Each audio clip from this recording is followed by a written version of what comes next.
नमस्कार। जो हमारा टॉपिक चल रहा था लोक देवी, इसमें आज हम नागजी माता के बारे में चर्चा करेंगे।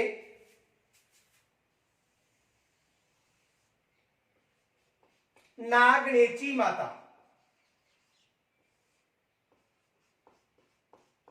देखो नागणेची माता है, ये राठौड़ वंश की कुलदेवी है। किस वंश की कुलदेवी है? राठौड़ वंश की कुलदेवी है।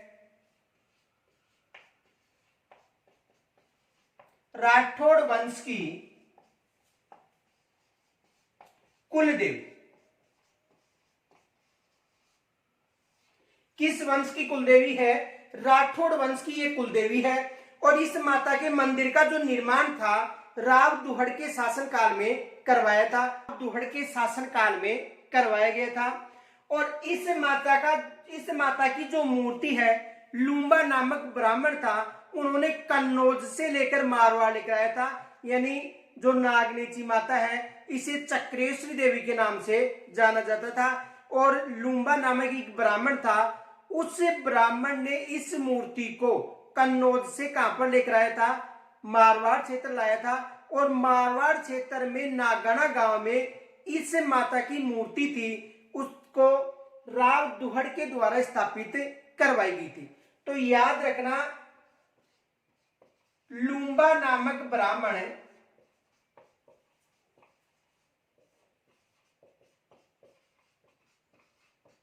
ने कन्नौज से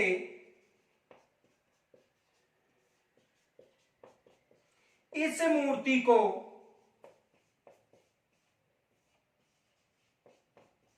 मारवाड़ लाया था। देखो, लूम्बा नामक जो ब्राह्मण था, उन्होंने इस मूर्ति को कहां से? कन्नौज से। कहां पर लेकर आया था? मारवाड़ में।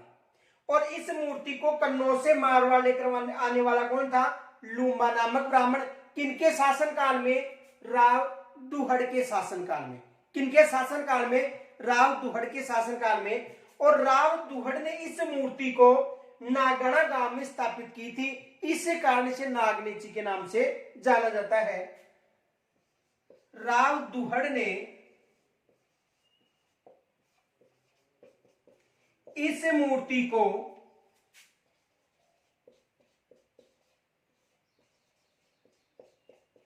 नागणा गांव में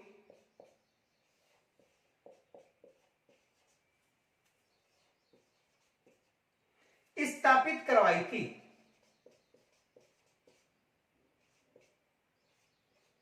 किस गांव में स्थापित करवाई थी? नागणा गांव में स्थापित करवाई थी। इस कारण इसे नागणेची के नाम से जाना जाता है। ये जो नागणेची माता है, इस माता के बारे में यह कहा जाता है, यानी देखो जो ख्यात है उनमें यह उल्लेख मिलता है कि राव दुहड़ को ये जो माता है नागिन के रूप में दर्शन दी थी।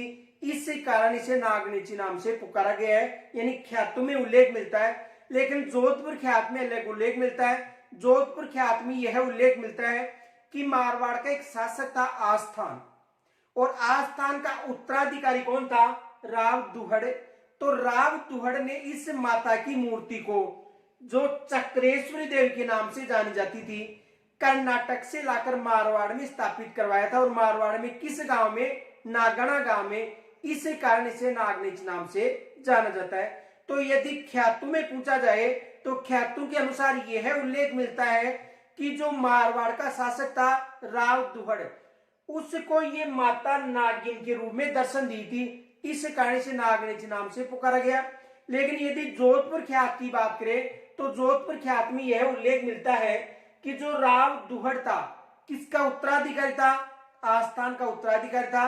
और कर्नाटक से इस माता की मूर्ति, यानी कर्नाटक में इस माता को चक्रेश्वरी देवी के नाम से जाना जाता था, ये याद रखना। तो कर्नाटक से इस माता की मूर्ति नागणा गांव में लाकर स्थापित की थी।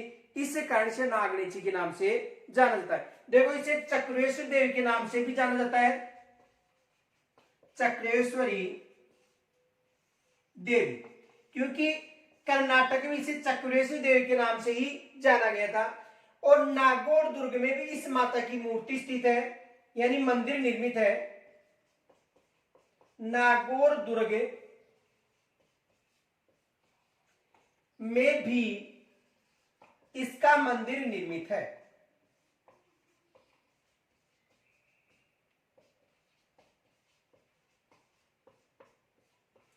यानी नागणेची माता का मंदिर नागौर दुर्ग में भी निर्मित है, ये याद रखना। और राव बीकानेर में 18 भुजाओं वाली इस माता के मंदिर का निर्माण करवाया था। किन्होंने? राव बीकानेर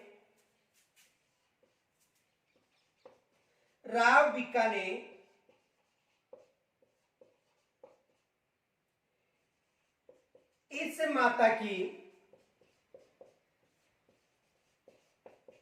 18 भुजाओं की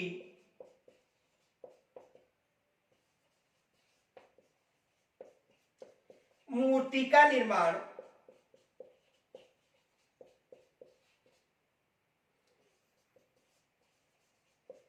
बीकानेर में करवाया था।